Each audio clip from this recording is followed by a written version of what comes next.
hombre una persona comprometida con su propia vida, porque su propia vida es un compromiso. Lo digo porque Soledad, que es profesora de fonética, como yo, de la Fundación Ortega Marañón y la Universidad de Liverpool, Soledad, que se llama presidenta de la asociación Todos los niños robados son también niños, creada por ella misma y sus hermanos con el fin de buscar a su mellizo Francisco, nacido en la maternidad de O'Donnell en 1965 y desaparecido el mismo año en ese centro médico.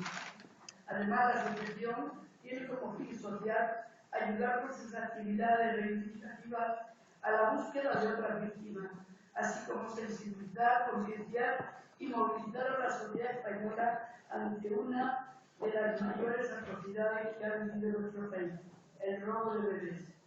Soledad es además integrante de la Coordinadora Estatal de Apoyo a la Querella Argentina contra los Crímenes del Franquismo, la red APUA. Y esto, te digo que es un compromiso de su vida, porque al vivir ella, supo que alguien no vivía, que alguien no estaba a su lado, que no estaba al lado del resto de sus hermanos. Y de ese compromiso ha nacido ya el compromiso de todas. En este país se ha ignorado todo lo que ha pasado y sobre todo con las mujeres. Las mujeres éramos las que teníamos el honor de la familia. Y como ha dicho la última persona que ha hablado, aquí, si tú abortabas, era un riesgo tremendo y mucha cárcel. Pero si tú matabas al recién nacido para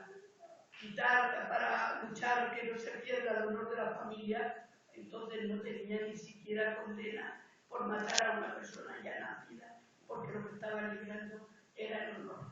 Esa idea, y en la multitud de situaciones familiares que tenemos ahora, y que está como en la anterior conferencia, habéis hablado de ello, a mí me parece que lo que está removiendo es que a través de situaciones en que la Iglesia era la que tenía el honor de todo el mundo, las mujeres hemos sido secuestradas cuando queríamos ser mujeres por nosotras mismas.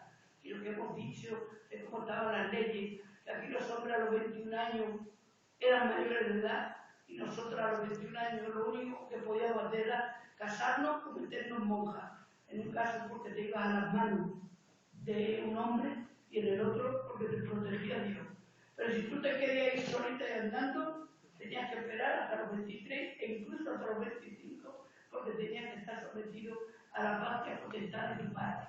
De ahí han salido todas estas cosas. Y a mí, como he dicho antes, lo viví visitando Peñagrande, afortunadamente anulando Peñagrande, pero sabiendo que allí se habían cometido atrocidades por las mujeres.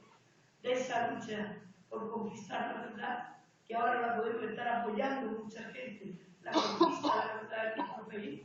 Aquí tenemos una persona que nos va a contar su lucha y su verdad si es que le llega a cumplir. Soledad, tienes la palabra. Muchísimas gracias, Cristina, por esta presentación tan bonita y tan emotiva. Y muchísimas gracias, Ana, y por recordarnos esta oportunidad de compartir con todos ustedes, con vosotras y vosotros, mujeres valientes y hombres valientes, que estéis aquí todo lo que os tenemos que contar. Cuando la organización me propuso este título, Familias con un pasado sin resolver, a mí me pareció magnífico. Porque efectivamente, ese es el sentir que tenemos las familias que estamos buscando a nuestros niños desaparecidos. Es algo común. ¿Por qué? Pues porque todos tenemos la sensación de tener un pasado no perfecto. Y cuando digo no perfecto no me estoy refiriendo a perfecto como algo bueno, sino en su sentido más etimológico. Es un pasado que no está absolutamente terminado. Lo que ocurre es que, aun siendo un título estupendo, magnífico y que refleja una realidad importante, en realidad todo este tema de los bebés robados no afecta únicamente a las familias, estas familias que tenemos un pasado sin resolver. Es algo muchísimo más amplio y que abarca muchísimo más sectores, no solamente a las familias robadas. Este paso de la situación familiar a esta situación de colectividad tiene una explicación, y es lo que yo voy a intentar contar aquí. Para poder hacerlo, creo que hay que tener en mente las tres preguntas clave para poder analizar esta situación. Primero, ¿por qué se robaban niños en España? ¿Por qué se robaban? Segundo, ¿qué factores permitieron que se hiciera esta barbarie durante el franquismo? ¿Y qué factores también hicieron que se siguiera produciendo después del franquismo? Y después del 15 de junio de 1977, de estas elecciones supuestamente democráticas, las primeras, ¿no? ¿Por qué? Y en tercer lugar, también es importante, para entender esto tan general, en qué situación estamos hoy las víctimas por el robo de bebés en España. Bien, si empezamos por la primera pregunta, ¿por qué se robaban niños? Habría que atender a tres factores muy importantes que además nos hacen conocer las tres etapas que nosotros, los que estamos investigando este tema, estamos manejando. Primero, la represión política. Segundo, una cuestión de represión también ideológica y social. Y tercero, la cuestión económica. No es tan fácil delimitar con fechas exactas estas etapas que corresponden a estos factores, porque de alguna manera el final de una se va entrelazando con el inicio de otra, pero sí está bastante claro la delimitación conceptual. La represión política, que claramente se produjo no solo en la guerra, también en la posguerra y bueno, incluso hasta el año, la década de los 50, estuvo caracterizada por esta cuestión que ya se ha comentado aquí, esta segregación infantil avalada por esa delirante idea del doctor Rayo Nájera, psiquiatra y además ideólogo de muchas de las acciones que se hicieron durante el franquismo, que promovía la idea de la existencia de un gen marxista, un gen rojo, que producía patologías mentales y sociales. ¿Cómo se podría aliviar a los niños de esta transmisión? Bueno, separándolo de las madres republicanas, que obviamente al ser republicanas eran portadoras de este gen. Esta segregación infantil, que no era otra cosa, era algo no oculto, que es lo que también diferencia a la otra etapa, ¿no? Esto no era oculto, esto se hacía porque había decretos que lo permitían. Había leyes que permitían esto. Y las madres republicanas sabían que les estaban quitando el hijo. Lo que podían sentir estas madres, que sabían que o al nacer el niño, o incluso más mayores, cuando se enteraron si sus hijos, también sabían que iban a ser asesinadas, que iban a ser fusiladas. Bueno, todos podemos entender, ¿no?, la situación. El destino de estos niños era variado, pero sí había una parte que se daba, que se regalaba, que se vendía a familias adictas al régimen.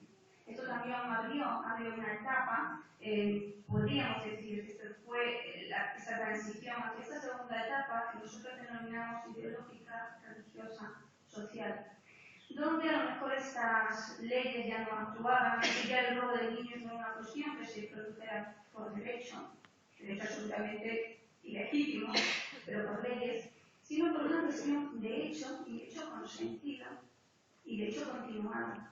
Aquí es donde aparecen estas figuras de poder dentro de todo este ámbito y toda esta situación del nacionalcatolicismo, donde la Iglesia, donde todo el funcionariado eficiente que pertenecía a las instituciones del Estado tenían el poder de hacer lo que les daba la gana, porque nadie les podía cuestionar.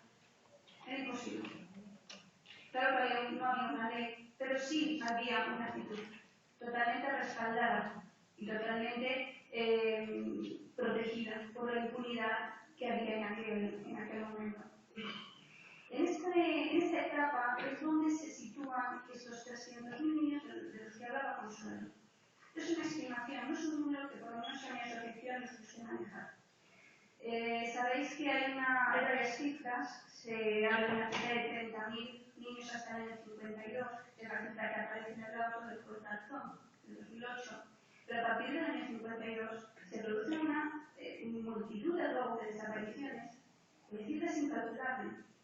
mí cuando no me gusta manejar la cifra de 300.000, a lo mejor no es porque sea demasiado alta, sino porque no sabemos si se queda con el ojo y a la actividad.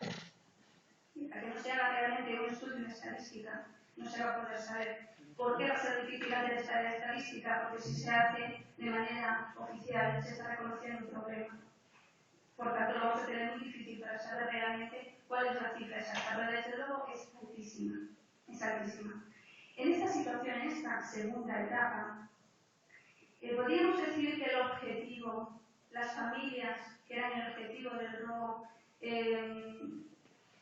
eran las mismas que de la primera etapa. No, me estamos diciendo, ya no están las madres republicanas. Ahora hay otro tipo de familias robadas. Pero el objetivo tampoco es tan diferente. Siguen siendo familias pertenecientes al sector perdedor, porque no hay ni una sola familia pudiente y alerta régimen que haya sido robada en aquella etapa. Familias pobres, familias numerosas, madres solteras. Es decir, personas en una situación de vulnerabilidad absoluta. Mucha gente piensa, bueno, podemos definir como los primeros robos sí son crímenes del franquismo, los de la segunda etapa ya no. ¿Y por qué no? Les preguntamos y argumentan, bueno, porque ya no hay leyes. Esto ya no forma parte del plan sistemático de exterminio, por ejemplo. No pertenecía a una práctica generalizada, ese es su argumento. Sin embargo, hay un argumento muy potente de Pablo Parenti. Pablo Parenti es el coordinador de la unidad especializada en casos de apropiación de niños durante el terrorismo de Estado, de la Procuración General de la Nación de Buenos Aires. Y voy a leer lo que dice para justificar esto. No solo es crimen de Estado o genocidio aquel que se produce por un plan sistemático de exterminio, también los producidos como práctica generalizada cuando los ciudadanos están en una situación de vulnerabilidad que los convierte en víctimas. Y efectivamente así es. Una práctica generalizada, efectivamente, pero sobre personas en una situación vulnerable. Vulnerable. ¿Qué es lo que ocurre con las diferencias? Mamás republicanas sí eran conscientes de que se les estaba retirando su bebé o su niño. Las madres que estaban en esta segunda etapa, y estoy hablando ya de los últimos 50, de los 60, de los 70, no eran conscientes de ser víctimas de un delito, porque aquí se les decía que su niño había fallecido, como nos dijeron a nosotros. Nos dijeron que mi hermano se había muerto de un día para otro. Nunca enseñaron el cadáver. Y cuando se solicitó el cadáver, nos dijeron que ya había sido incinerado. ¿Qué es lo que ocurre? Bueno, en esa situación, primero, no te puedes imaginar que te están robando al niño. No eres consciente. Digo, no eres, que me estoy poniendo en la piel de mi madre, ¿no? Porque es lo mismo. No eres consciente de que te están robando el bebé.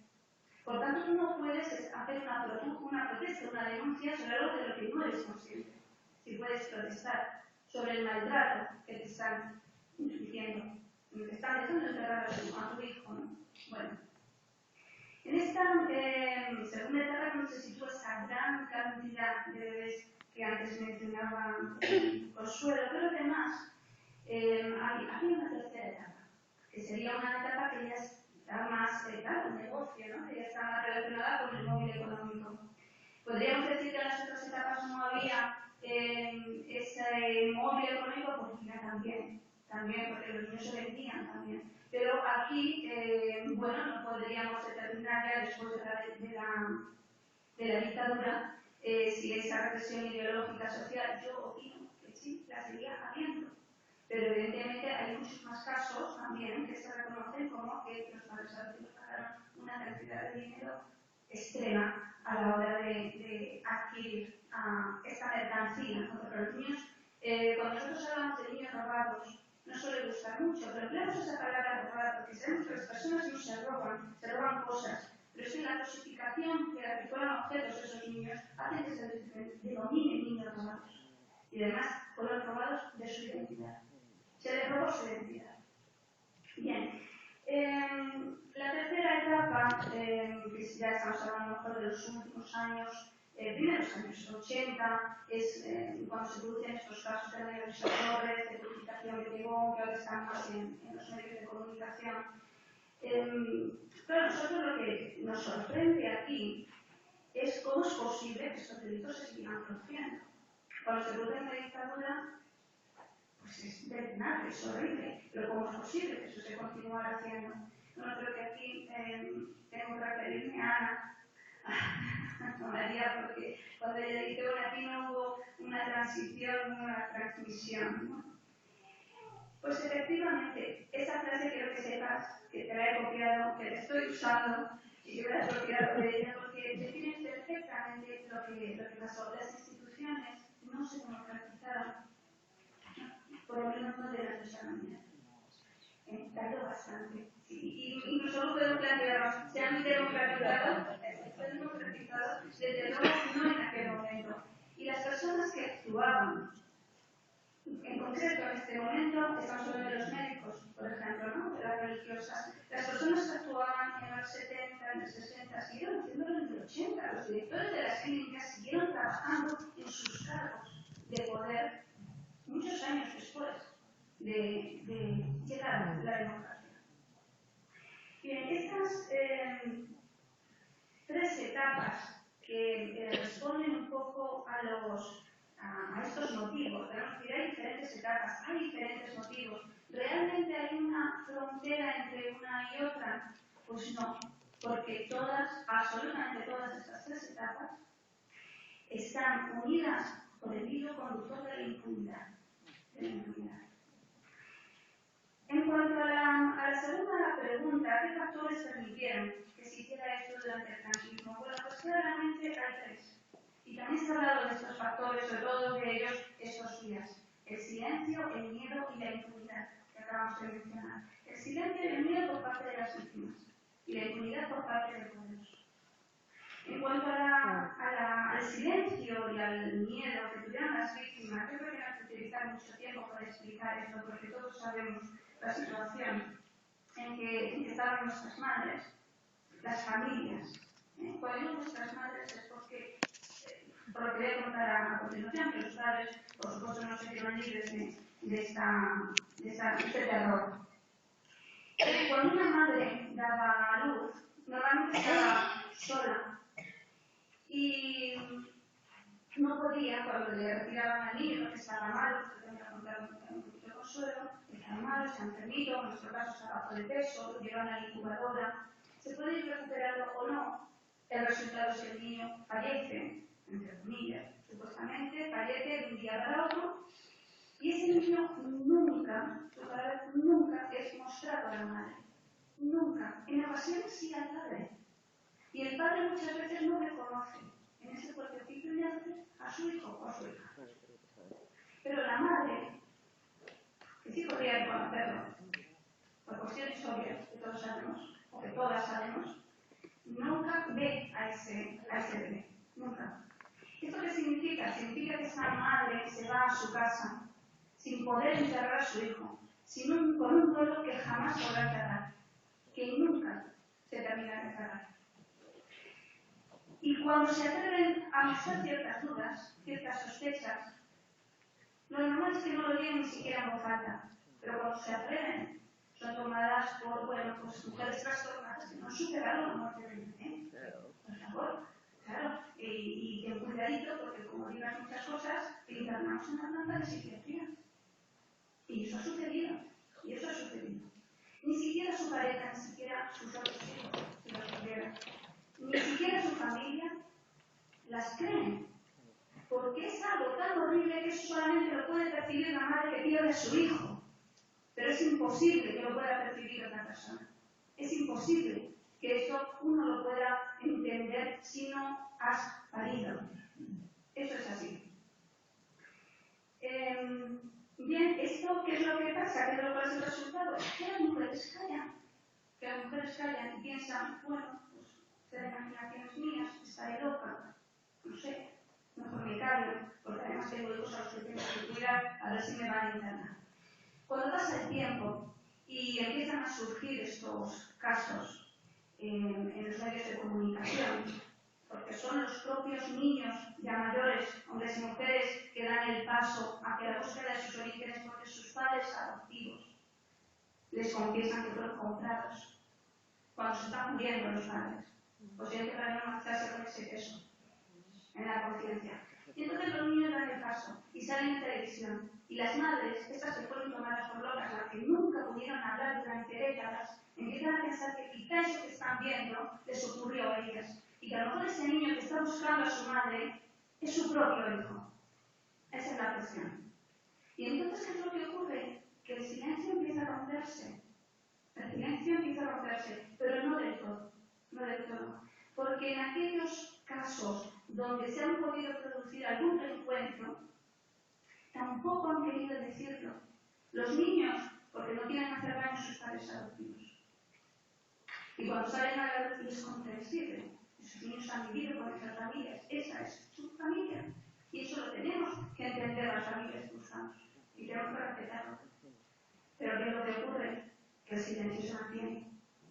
Cuando decía Ana María, os quiero testificar, ¿no? Pero es que te tengo idea, además lo que dices, se queda siempre aquí en el corazón, por lo cual, cuando dices, hoy ha caído mucho silencio sobre España, yo me pregunto, ¿el silencio realmente se marchó definitivamente de este país, se marchó de España? Porque por unos motivos u otros siempre callamos. Y las madres que buscan y los niños que están ya encontrando a sus madres, cuando les piden, no quiero salir de la luz, las madres también tienen que callarse por respeto a esa decisión del hijo. Por eso no estáis viendo en los medios de comunicación demasiados encuentros, os aseguro que los hay, pero no quieren vivirlos. Bien, esto en cuanto al silencio, al miedo, podríamos hablar de la enorme culpabilidad que se le queda a la madre cuando descubre que tenía razón y que a lo mejor tenía que haberse dado cuenta en ese momento cuando se estaba hablando. La pobre, ¿cómo se va a dar cuenta si no era consciente? Ahí también entra la culpabilidad del padre, de la familia. Pero es que además no estamos hablando solamente del silencio de la víctima o del miedo de la víctima, estamos hablando del silencio de la sociedad. ¿Acaso esto no se sabía?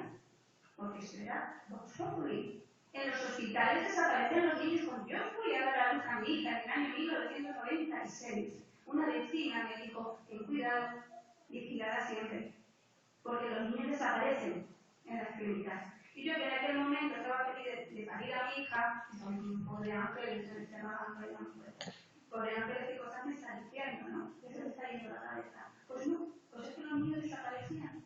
Es que no había nadie que estaba viendo esto. Es que esto no fue solamente el robo que hizo una monja, como se nos están haciendo la dichosa Sor María, que oportunamente se murió cuando ya estaba imputada. Yo creo que se la mataron. Bueno, pues no fue una monja, no fue un médico. Vamos a ver, para que desaparezca un niño y después esté en otra familia, se necesita un médico, se necesita esa religiosa, que son las que están encargadas habitualmente de plantas como por ejemplo las gran incubadoras. Se necesita gente del cementerio que entierre cajas vacías, sin bebés. Se necesita personal de los registros. Se necesitan jueces y notarios que certifiquen esas adopciones que nunca fueron adopciones, que fueron ventas. Se necesita gente en el registro civil que inscriba como hijo biológico a un niño que nunca fue hijo biológico de la madre con la que vivió. Y eso eran funcionarios, y eso eran las instituciones del Estado. Que no estamos hablando de leyes, y que importa, estamos hablando de las bases de las instituciones estatales, que son los funcionarios, y que estamos hablando de gente que puede actuar porque hay un consentimiento y porque hay una convivencia. Porque si no sería imposible que durante tantas décadas, durante tanto tiempo, y en todo el territorio nacional se pudiera producir la violencia que se produjo. Esa es la cuestión. Y la impunidad, de la que ya hemos hablado, la impunidad del poderoso, esa idea de que yo puedo hacer lo que quiera, porque nadie me va a cuestionar, porque no voy a ser ni siquiera censurado por mi actitud. ¿Por qué? Pues porque yo soy la que decide, esa religiosa, yo soy el que decide, este médico, con quién tiene que criarse ese niño. Porque si es una familia numerosa, en nuestro caso, 10 hermanos. Mi hermano Francisco, al que buscamos, y yo, somos los últimos. De los 10 hermanos, 7 varones, 2 niñas. Mi hermano Francisco, un chico. ¿A quién iban a quitar? Hombre, ella tiene muchos niños. Por lo menos vamos a dejarle a la mujercita para que tengan los niños en casa. Elegían, sabían, y encima pensaban que hacían mejores. En fin, ¿qué es lo que pasa ahora? Pues sería la tercera pregunta. ¿En qué situaciones están hoy las víctimas por el robo de bebés en España? Todo esto que he ido contando lo que demuestra es que estos no son delitos económicos, ni son delitos únicamente que correspondan de manera individual a las familias. Esto corresponde y esto sucede a la sociedad completa. Y sucede porque, como decía Ángela, un golpe de Estado atacó un gobierno legítimo de la República, impuso su ley, una ley absolutamente que no era ley, que era una barbaridad, que era una barbarie, y se produjo un genocidio aquí. Y todos los delitos que se cometieron fueron delitos de lesa humanidad, y nosotros queremos que se reconozcan como delitos, como crímenes del franquismo, como delitos de lesa humanidad. Y aquí las autoridades, y en palabras del fiscal general del Estado, Eduardo Torres Dulce, hizo unas declaraciones públicas desvinculando el robo de bebés del franquismo. ¿Y sabéis por qué? Bueno, pues porque dijo que esto tampoco había sido parte de un plan sistemático. Volvió la idea de la práctica generalizada. Afortunadamente tenemos a gente como Valenti que explica muy bien lo que es una práctica generalizada. En el caso del robo de bebés y en cualquier crimen. En cualquier crimen. Y además decía, tuvo la osadía de decir que esto no se prolongó en el tiempo y que eran casos aislados que no serían patrones comunes. Pero es que hay que tener osadía, por no decir otra cosa, para decir eso, para decir una de las víctimas a las que estamos viviendo, el reconocimiento de estos casos que están saliendo en televisión y que nos estamos viendo en ellos. ¿Cómo que no había patrones comunes? ¿Cómo que no? Hay un caso calcado en Nión Cádiz, del mismo año. Todas las madres se fueron a sus casas sin poder enterrar a ese hijo. Obviamente no hay nada que enterrar. La crueldad mayor que puedes hacer a una madre es que no se despida de su hijo. Es un duelo jamás terminado. Es un duelo que transmite a los hijos. Mi vinculación con mi hermano mellizo fue en gran parte a través de mi madre. Porque yo nací con una mamá en duelo. Y yo me crié con una mamá en duelo. Y cuando mi madre se murió cuando yo tenía 15 años, mi vinculación con Francisco se diluyó un poquito. Porque el lazo de unión había desaparecido, que era mi madre. Después volvió, y volvió con una fuerza hacia la otra. Después, cuando mi hermana me llama un día y me dice en el 2010, ¿has podido pensar en alguna ocasión que Francisco estuviera vivo? Y en aquel momento, como una especie de flash, todas mis vivencias, todos mis recuerdos de cuando a mí me preguntaban en el colegio, ¿cuántos hermanos sois? Pues somos 9. Y Francisco, que se murió por falta de beso. Mete esto en el saco de una niña pequeña, que se murió tu gemelo porque tú te llevaste todo el beso. ¿De acuerdo? Es que encima de eso. ¿De acuerdo? Entonces, claro, ¿qué es lo que ocurre? Que de repente te cae encima todo lo que tú sentiste, que no es la presencia. Muchos gemelos, muchos mellizos dicen, yo sentía la presencia. No, yo lo que sentí durante toda mi vida es el hueco, es la ausencia de mi hermano. Y tengo muchísimos hermanos maravillosos, estupendos, que adoro, cada uno tiene su sitio. Y Francisco nunca pudo ocupar el suyo. ¿Por qué? Porque hubo gente que decidió que eso no fue así. Decidió que no pudiéramos tener una vida en común. Esa era la impunidad. ¿Qué es lo que ocurre? Que nosotros, y vuelvo a la idea de que queremos ser considerados víctimas del franquismo, porque esos crímenes se ajustan y se ubican en esa época. Crímenes de la dictadura y de su herencia posterior. Y queremos que sean determinados delitos de lesa humanidad también por una cuestión moral, porque esto no afecta únicamente a las familias, afecta a la humanidad entera. Y por eso mi asociación se llama Todos los niños robados son también mis niños, porque yo soy víctima, mis hermanos también, pero también tú, y tú, y tú, y todos los que estamos aquí, y todos los que están fuera, porque toda la familia está siendo víctimas, pero toda la sociedad está afectada por todo esto que ocurrió. ¿Qué es lo que ocurre? Que obviamente aquí no podemos, porque aquí no se considera de esa forma. Y hemos dado un paso que para nosotros ha sido muy importante, y es que,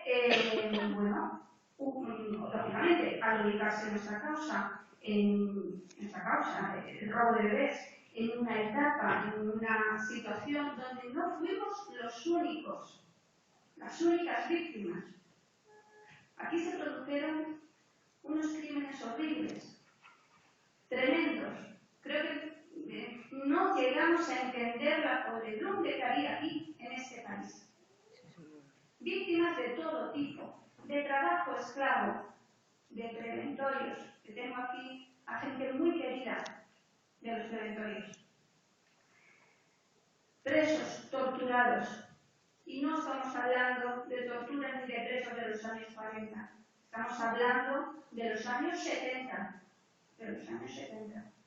Estamos hablando de víctimas que fueron represaliadas por su condición sexual. Estamos hablando de muchísimos, del exilio, de los 500.000 que se tuvieron que ir al principio y de los que después también se tuvieron que hacer. Y cuando nos dimos cuenta de que no éramos los únicos y que todo esto se ubicaba en una causa enorme, que eran los crímenes del franquismo, decidimos dar el paso y decidimos participar y querellarnos, como estaba diciendo Ángela antes, y nos fuimos a Argentina. Y yo personalmente me fui a Argentina y entregué a la jueza María Servini de Cumplía, que es la que está llevando la querella argentina contra los crímenes del franquismo, mi propia querella, de mi asociación y de 9 asociaciones más de víctimas por el robo de bebés. Dentro, repito, de una causa enorme, Y ahora mismo estamos militando de una manera muy activa en la Coordinadora Estatal de Apoyo a la Querella Argentina, porque consideramos que somos parte de este gran grupo, de este gran conjunto, de esta parte de la sociedad a la que se le debe verdad, a la que se le debe justicia y a la que se le debe una gran reparación. Y para terminar, a modo de conclusión, vuelvo al inicio para poder explicar este paso dentro de nuestro caso particular de lo familiar a esta cuestión colectiva. Primero, nosotros comenzamos en el 2010 a sospechar que nuestro hermano había sido uno de los niños desaparecidos. No voy a contar toda la historia. Parto ya del 2010, desde 3 años. Nos ponemos a buscarlo. Y en esa búsqueda encontramos a muchísima gente. Encontramos a gente en nuestra misma situación. ¿Y qué decidimos hacer? Pues decidimos hacer una campaña de sensibilización social a la que le pusimos ese nombre. Todos los niños robados son también mis niños, por el motivo que os he explicado. Pero esa campaña pasó más tarde a ser una asociación con el nombre exactamente lo mismo nombre. Y empezamos a formar parte de plataformas y de coordinadores más grandes, entre ellas la MAC, que también sabe mucho de todo esto que estoy contando. Y no solamente eso, también vimos que no éramos los únicos que habíamos sufrido esa situación en el pasado y en el presente. Por tanto, también nos unimos a toda esa plataforma, la coordinadora estatal ACUA, que es la coordinadora estatal de apoyo a la querella, y nos hemos querellado. Y nos hemos querellado porque, terminando con una frase, pensamos que no solo somos familias con un pasado sin resolver, sino que somos una sociedad entera con un pasado por revisar para poder resolver este presente, que es el presente que tenemos.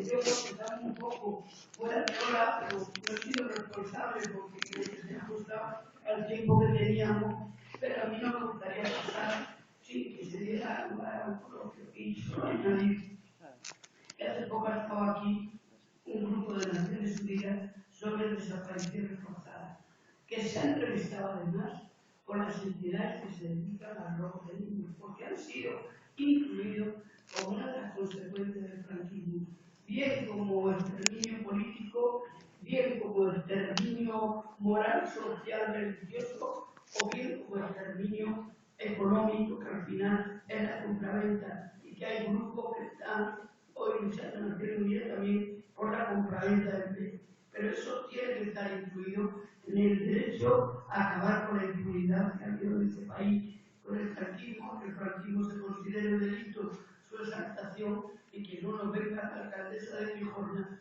diciendo que solo ha visto soldaditos de trabajo. Porque se haría preocupar porque le tendríamos que regalar una capa. En cualquier caso, me parece que tengo que dar algunas palabras, aunque la censura se retrase unos minutos.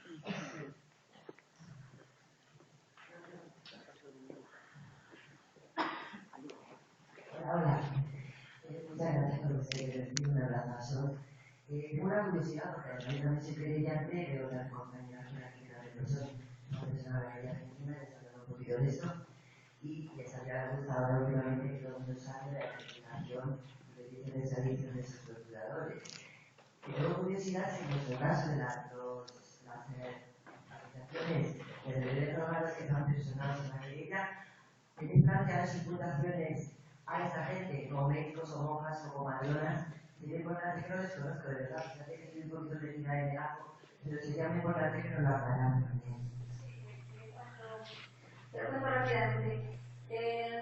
Bueno, ya sabéis que se hizo un escrito de imputaciones sobre 9 personalidades de aquel entonces.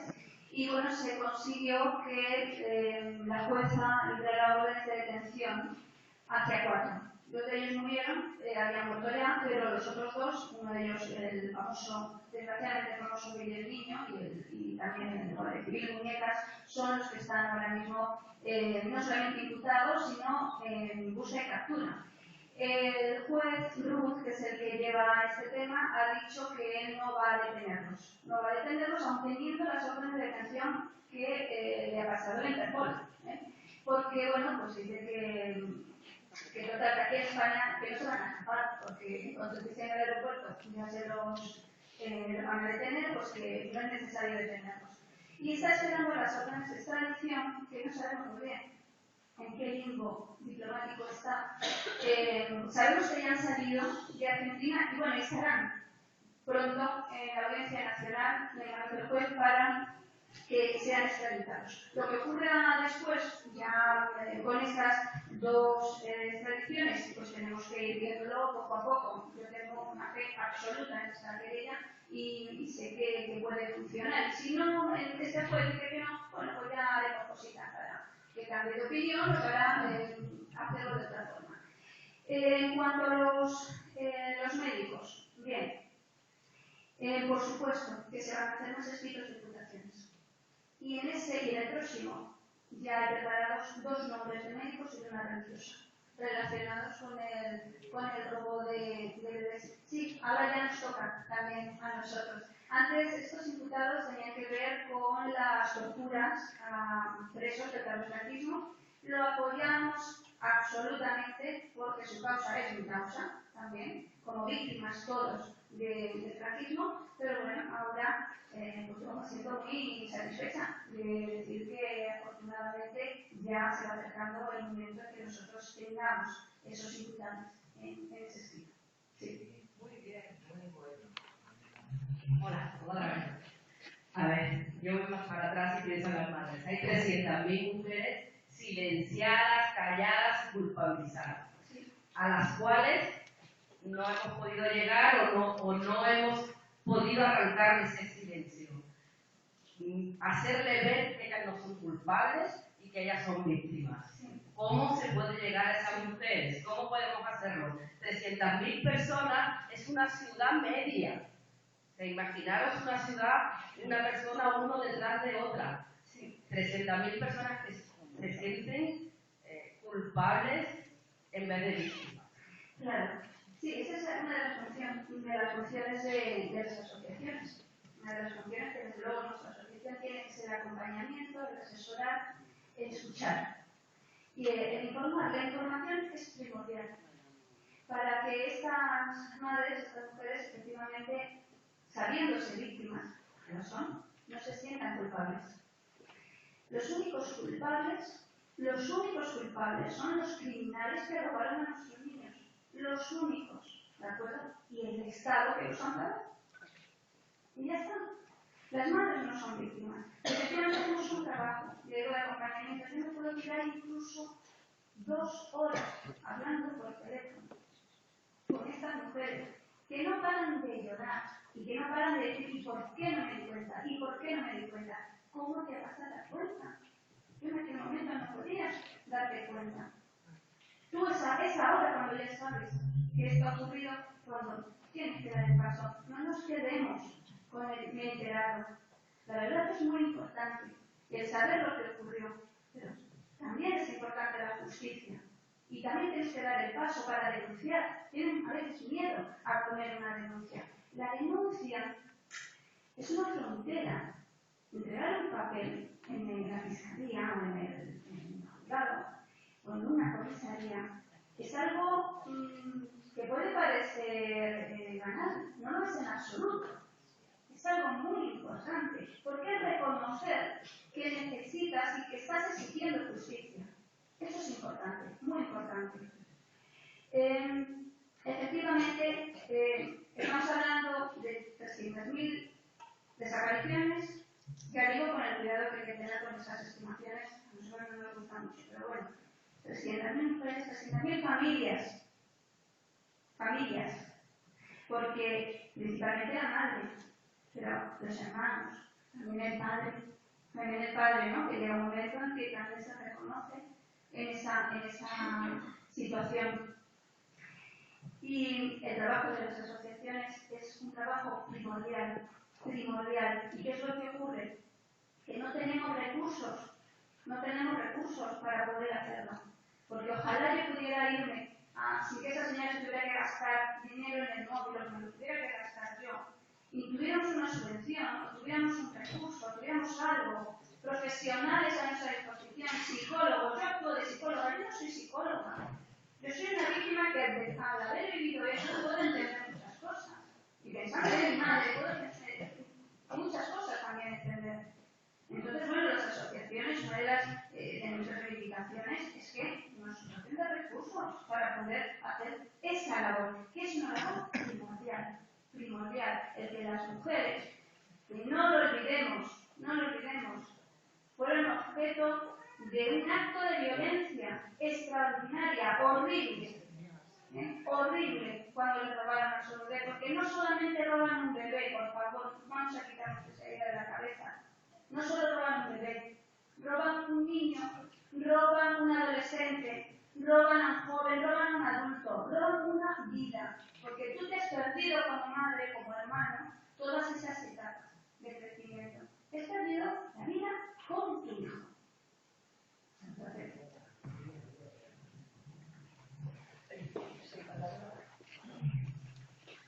bueno, el otro día estuve en una conferencia de una asociación argentina de psicoanálisis y una mujer que explicaba lo difícil que es trabajar con los niños cuya identidad fue robada o con los mayores ahora, ¿no?